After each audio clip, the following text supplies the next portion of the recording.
ஜெய் வராகி, ஜெய் வராகி. ஆடி மாத ராசி பலன்கள். பொதுவாக தமிழ் மாதத்தில் தான் வேல்யூ அதிகம். நாம் கணிக்கக்கூடிய ப்ரெடிக்ஷன்ஸ் எல்லாமே பஞ்சாங்கத்தை அடிப்படையாக கொண்டது. அப்போ பார்க்கும்போது தமிழ் மாதம்தான் இந்த சூரியன் ஒவ்வொரு மாதமும் ஒவ்வொரு கட்டம் மாறிக்கிட்டே இருப்பார். அப்போ இந்த ஆடி மாதம் சூரிய பகவான் சந்திரனுடைய வீடாக இருக்கக்கூடிய கடகத்தில் பிரயாணம் செய்கிறார். பாருங்க, சூரிய பகவான் சந்திரனுடைய வீட்டில். ஏன்னா இருக்கிறதே 2 ஒளி கிரகங்கள் தான், ஒன்று சூரியன், இன்னொன்று சந்திரன். இவங்க 2 பேர்கிட்ட தான் ஒளியை வாங்கி மற்றவங்க எல்லாம் டிஸ்ட்ரிபியூட் பண்ணுறாங்க. அப்போ முழு ஒளி கிரகமான சூரியன் சந்திரனுடைய வீட்டில் 1 மாதம் ட்ராவல் பண்ண போகிறாரு. இதில் என்ன நிகழுது அப்படின்னு பார்த்தீங்கன்னா, புதன் பகவான் வக்ரம் அடைகிறார். இந்த ஆடி மாதம் முழுவதுமே புதன் அஸ்தங்கமாகி நம்ம பார்த்துருப்போம். சூரியனோடு ஒரு கிரகம் ரொம்ப நெருங்கி வந்ததுன்னா அஸ்தங்கம் ஆகிட்டோம். ஆனால் இந்த முறை ஆடி மாதம் புதன் கிரகம் வக்ரம் ஆகுது. அதே போல் சனி பகவான் அவரும் வக்ரம் அடைகிறார். அப்போ இந்த சனி புதன் 2 கிரகங்கள் வக்ரம் அடைகின்றன. எப்பொழுதும் போல ரிஷபத்தில் சுக்கிரன், மிதுனத்தில் குரு பகவான், மற்றும் ராகுவும் கேதுவும் சிம்மத்தில் கும்பத்திலையும் இருக்கிறாங்க. சிம்ம செவ்வாய். இந்த ஆடி மாதம் மிக சிறப்பான மாதமாக அமைய போகுது. காலபுருஷனுக்கு முதல் வீடாக இருக்கக்கூடிய மேஷ ராசி, மேஷ மண்டலத்தின் நாயகன் செவ்வாய் பகவான் சூரியனுடைய வீட்டில் சிம்மத்தில் அமைந்திருக்கிறார். இது ஒரு அற்புதமான யோகம். செவ்வாய் கேது தொடர்பு, பலவிதமான பூர்வ புண்ணிய விஷயங்கள் சார்ந்த விஷயங்கள் எல்லாம் இந்த ஆடி மாதம் உங்களுக்கு கை கொடுக்கக்கூடியதாக இருக்கும். அப்போ உங்க ராசிக்கு என்ன நடக்க போகுது, உங்களுக்கு என்ன கிடைக்கும், உங்களுக்கு என்ன ஸ்ட்ரகிளிங்காக இருக்கும், எது தடையாக இருக்கும் அப்படிங்கிறத பிரீஃபாக டீட்டெயிலாக உள்ள பார்க்கலாம். பாருங்கள். கடகராசிக்கு இந்த ஆடி மாதம் ஒரு அதிர்ஷ்டமான மாதமாக அமைகிறது.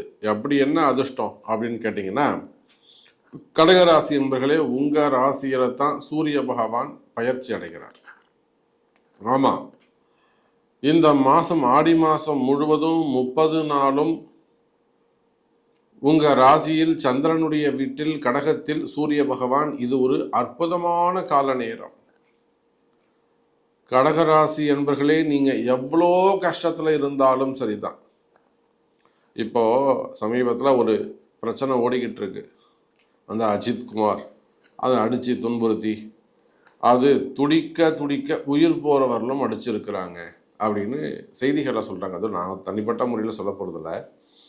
எந்த டிவியை திறந்தாலும், எந்த ஃபேஸ்புக்கு, இன்ஸ்டாகிராம் எதை திறந்தாலும் துடிக்க துடிக்க உயிர் போகும் வரை துடிக்க துடிக்க அடிச்சிருக்காங்க.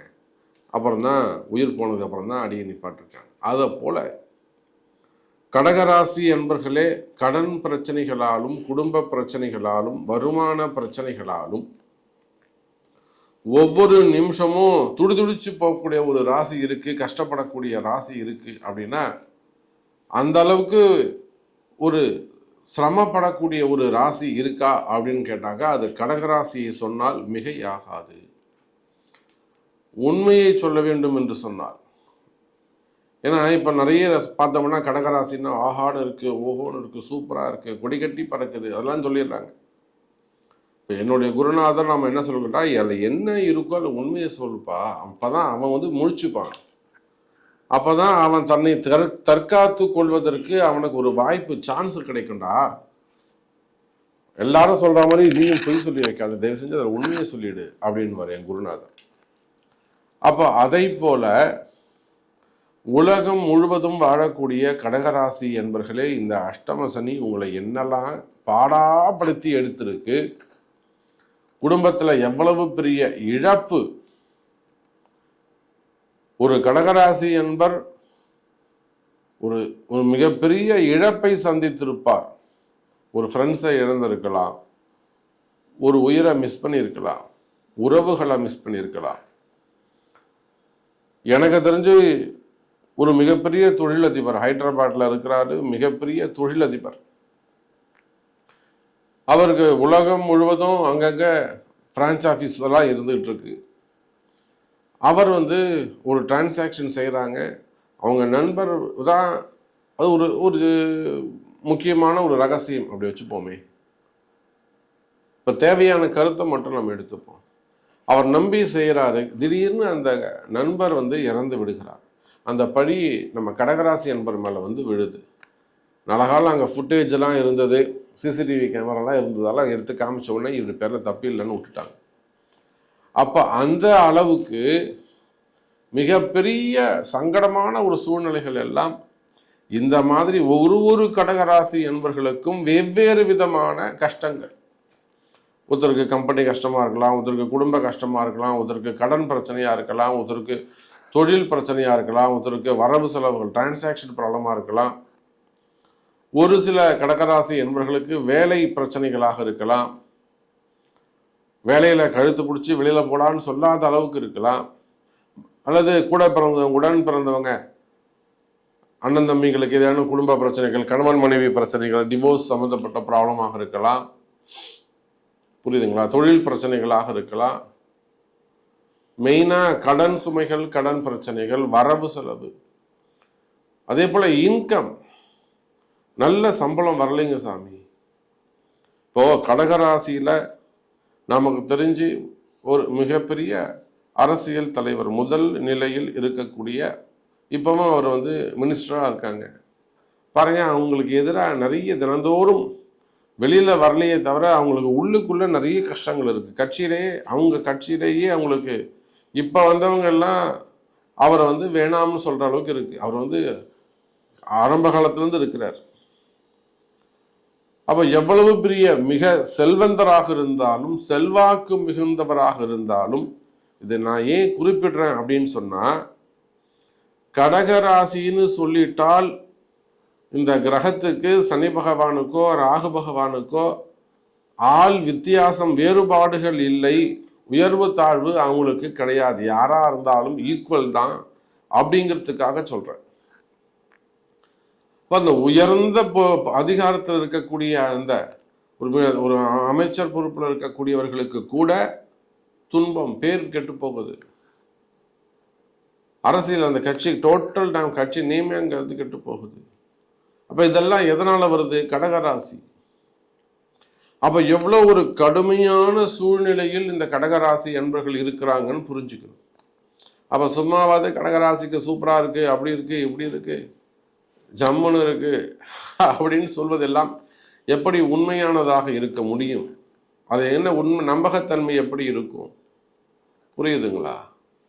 அப்ப கடகராசி என்பவர்களே சற்று கவனமாக இருக்க வேண்டிய காலகட்டம். சனி பகவான் 5ஆம் பாவத்தில் 5, 9ஆக அமைந்திருக்கிறார். 8ல் ராகு. மிகப்பெரிய யோகம், மிகப்பெரிய வருமானத்தை கொடுக்குற மாதிரி கொடுக்கும்.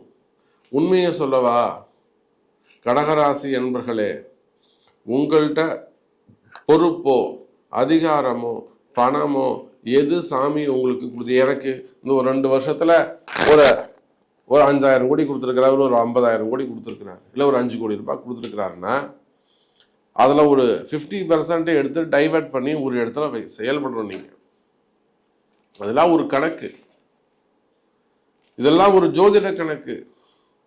அதை டைவெர்ட் பண்ண, ஸ்பிளிட் பண்ணணும். அல்லது ஒரு பொறுப்பு கொடுத்துருக்கிறாரு, ஒரு வேலையை வாங்கி கொடுத்துருக்கிறாரு, இடமாற்றத்தை கொடுத்துருக்கிறாருன்னா அப்போ அதுக்கு ஏற்ற மாதிரி நீங்கள் செயல்படணும். இப்போ கடக ராசியில் எத்தனை பிரைவேட் ஜாப் செய்யக்கூடியவங்க, உத்தியோகம் வேலைக்கு போகக்கூடியவர்கள் எப்படிலாம் முன்னுக்கு வந்திருக்கிறாங்கன்னு நம்ம சொல்ல முடியும். நிறைய பேருக்கு நிறைய ப்ரமோஷன்ஸ் வாங்கி கொடுத்துருக்காங்க. அம்பாள் அன்னை வாராகி நம்ம இடத்துல வந்து பெரிய கமிஷன் பிஸ்னஸ் பண்ணுவாங்க. பெரிய பெரிய கமிஷன் பிஸ்னஸ் செய்யக்கூடியவங்களாக கூட அன்னை வாராகி ரொம்ப சப்போர்ட் பண்ணியிருக்கிறாங்க. அப்போ வேலை உத்தியோகம் சிறப்பானதாக இருக்கும், வேலையில் நல்ல முன்னேற்றங்கள் இருக்கும். இப்போ இவங்களுக்கு கடகராசிக்கு என்ன இந்த ஆடி மாதம் எது ப்ளஸ்ஸாக இருக்குனாக்கா, இது நாள் வரையில் உங்களுக்கு வருமானத்தில் இருந்து வந்த அந்த வருமான கஷ்டங்கள் குறையும். அதே போல் குடும்பத்தில் இருந்து வரக்கூடிய பிரச்சனைகள், இடப்பிரச்சனைகளாக இருக்கலாம், பணப்பிரச்சனைகளாக இருக்கலாம், மன கசப்புகளாக இருக்கலாம், டிவோர்ஸாக இருக்கலாம், பிள்ளைகளை பற்றிய கவலைகளாக இருக்கலாம், இல்லை உடன் பிறந்தவர்களால் வரக்கூடிய பிரச்சனைகளாக இருக்கலாம். அப்போ குடும்ப பிரச்சனைகள் உங்களுக்கு இருக்குமே, ஆனால் அந்த குடும்ப பிரச்சனைகள் எல்லாம் விலகும். கவலை வேண்டாம் எனதருமை கடகராசி அன்பர்களே. அப்போ இந்த ஆடி மாசத்தை பொறுத்தவரையில் தொழிலில் வெற்றி, கடன் சுமைகள் கடன் பிரச்சனைகள் விலகும், வருமானம் அதிகரிக்கும், வேலை வாய்ப்புகள் உருவாகும், இட பிரச்சனைகள் தீரும், குடும்பத்தில் மகிழ்ச்சி உருவாகும்.